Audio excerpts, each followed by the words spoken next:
할렐루야. 오늘도 참으로 첫날 생명의 삶으로 시작하는 여러분 모두에게 하나님의 놀라우신 크신 은혜가 넘치기를 주님의 이름으로 축복합니다.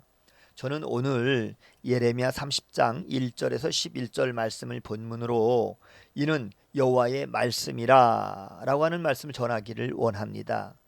세상에는 무수히 많은 소리가 있습니다. 그 소리를 다 들어서는 안 됩니다. 어떤 소리를 들어야 할까요? 누구의 입에서 나오는 소리인지를 우리가 잘 살펴봐야 합니다. 오늘 본문에 보니 1절에서 3절 말씀 희망의 선포에 대하여 말씀하고 있습니다. 그동안 거짓 선지자들은 바벨론의 포로로 잡혀간 백성들에게 근거 없는 기대감을 주었습니다. 그러나 이제 하나님이 예레미야를 통해서 말씀하십니다. 유다 포로들이 고국으로 돌아가고 그 땅을 차지하리라 라고 하는 희망의 메시지입니다. 이제 백성들은 말씀에 근거한 기대감을 가질 수가 있습니다. 그것은 거짓이 아니라 진리입니다. 왜 그렇습니까? 하나님의 말씀이기 때문입니다. 그리고 하나님이 말씀하셨기 때문인 것이죠.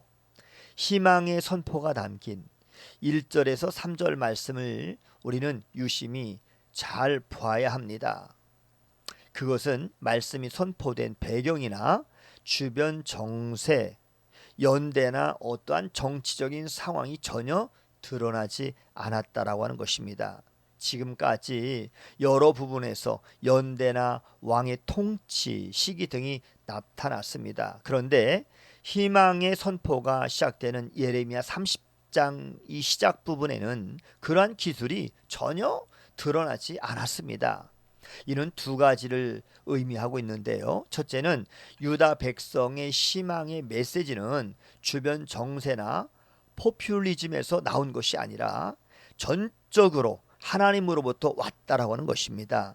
하나님으로부터 온 메시지는 바로 진리입니다. 그래서 연대나 통치 시기, 어떠한 정치적인 환경 등을 진술할 필요가 없다는 것입니다. 두 번째는 하나님이 주시는 희망의 선포는 백성에게 영속적인 일이라고 하는 것입니다. 이미 하나님은 재앙이 아닌 평안을 주시겠다라고 29장 11절에 약속하셨습니다. 하나님은 평안과 복 그리고 회복과 사랑을 계획하고 계십니다. 그것은 시간에 제한되지 않습니다. 그래서 하나님은 희망의 선포가 시작되는 30장 초두에 연대를 언급하지 않으셨던 것입니다. 하나님의 희망의 메시지는 진리입니다. 그것은 영원히 변하지 않고 운동력 있게 일합니다. 4절에서 11절 말씀에 보니 징계 후 회복의 말씀에 대하여 말씀하고 있는데요. 백성들은 두려워 떨고 있습니다. 남자들이 해산하는 여자같이 자기 손을 허리에 대고 얼굴이 겁에 질려 새파래졌습니다. 예레미야는 남자들이 두려워하는 이러한 모습을 묘사하고 있는데요. 남자들은 강한 편입니다. 남자들이 겁에 질려서 새파래져 있다라고 하는 그러한 사실을 볼 때 여자와 아이들은 더 두려워하고 있다는 것을 우리가 알 수가 있죠. 유다 백성 전체가 결국 두려움에 떨고 있음을 보여주는 것입니다. 그런데 8절에서 9절 말씀에서는 분위기가 완전히 전환되어서 회복의 말씀이 선포됩니다. 8절 말씀 만군의 여호와의 말씀이라 그날에 내가 너의 목에서 그 멍에를 꺾어버리며 내 포박을 끊으리니 다시는 이방인을 섬기지 않으리라. 9절 말씀 그들은 그들의 하나님 여호와를 섬기며 내가 그들을 위하여 세울 그들의 왕 다윗을 섬기리라 이렇게 말씀하셨습니다. 지금까지 가장 풍요롭고 강성했던 왕이 바로 다윗 왕인데요.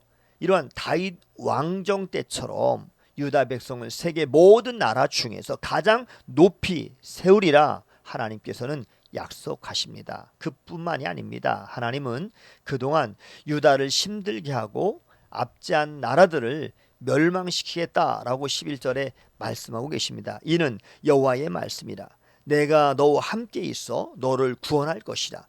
너를 흩었던 그 모든 이방을 내가 멸망시키리라 라고 말씀하셨습니다. 하나님의 회복의 말씀은 이렇게 일단락 되는 듯 합니다. 그런데 11절 후반절에 그러나 라고 하는 접속사가 나옵니다. 하나님은 말씀의 말미에 징계에 대한 다시 한번 말씀을 하고 계십니다. 하나님이 법에 따라 유다를 징계할 것이라고 하는 내용입니다. 우리는 회복시키신다라고 하는 하나님의 신실한 약속 안에서 살아갑니다. 그러나 잘못한 일에 대한 징계는 피할 수 없음을 우리는 기억해야 합니다. 징계를 통한 정결이 이루어진 후에 회복이 임한다는 사실을 기억하십시오. 로마서 8장 18절에 이렇게 말씀하셨습니다. 생각하건대 현재의 고난은 장차 우리에게 나타날 영광과 비교할 수 없도다 라고 말씀하셨습니다. 이제 말씀을 맺겠습니다. 하나님은 징계하신 후에 회복시켜 주십니다. 이는 하나님이 잠시 가졌던 생각이 아니라 영원한 뜻입니다. 이 모든 말씀은 하나님이 직접 하신 말씀입니다.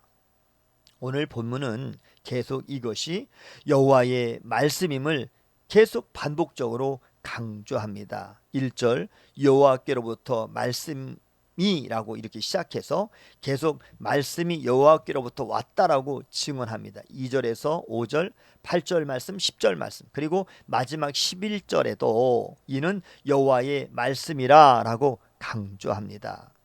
당시 주변에 있던 거짓 선지자들이 쏟아낸 소리가 아닌 하나님께서 직접 하신 말씀이라고 하는 것입니다. 그래서 우리는 회복의 약속을 믿을 수가 있는 것입니다. 오늘도 주님과 함께 승리하는 복된 하루가 다 되시기를 주님의 이름으로 축복합니다. 샬롬.